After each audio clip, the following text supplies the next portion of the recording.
Today I would like to talk about radical Islam. It's called radical because it is. I was born and raised in Lebanon around Muslims all my life.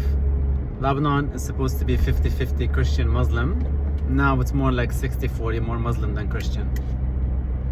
But a big faction of the Muslims in Lebanon follow the regime in Iran, which is a extremist regime that follows Sharia law, along with a political Islam that wants to spread Islam, destroy Israel, crazy ideologies that Lebanese people, for the most part, people that I know, do not agree with. But there's enough of them that it creates a big problem in Lebanon. And what I see happening in the West and in Canada also is the invasion of that type of ideology, and it's being welcomed in a way by people that don't know what they're dealing with. I saw like a lot of people closing the downtown streets in Montreal to protest for Palestine, burning flags, in particular like Canadian, American,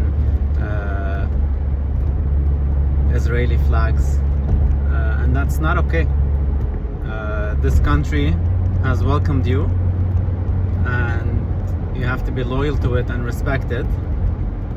You cannot burn the Israeli flag no matter how upset you are about what's going on, which nobody in their right mind wants anybody to be victimized, obviously. But there's also a lot of Israeli people that live in Montreal, and they've helped build Montreal, and they're part of the fabric of the society. How do you think that makes them feel you burn their flag? They are not part of the power to be that takes decisions on who's doing what and what's being done in Israel. But still, they have that identity, and you're burning their flag.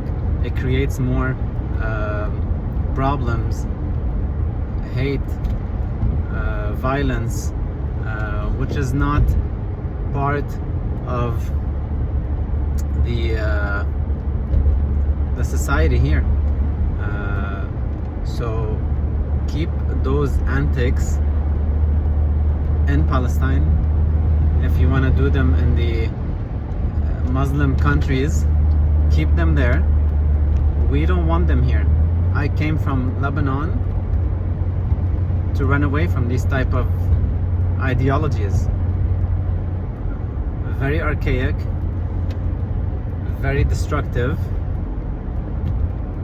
and they don't take a human life, they don't value it like we do here in the West.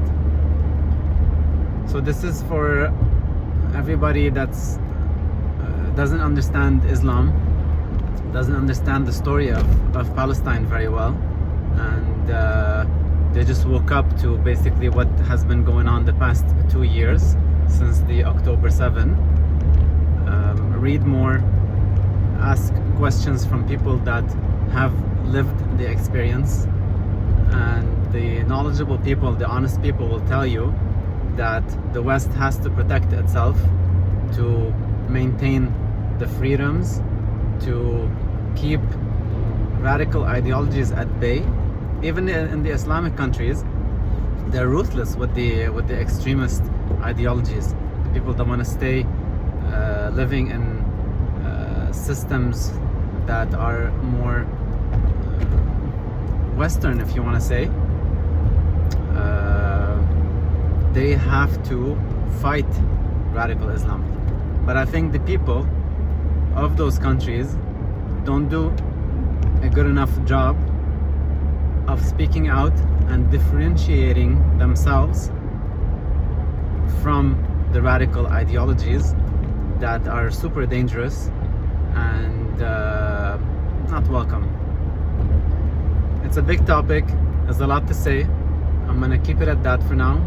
I'm gonna cut it here, and more to be said, a lot more.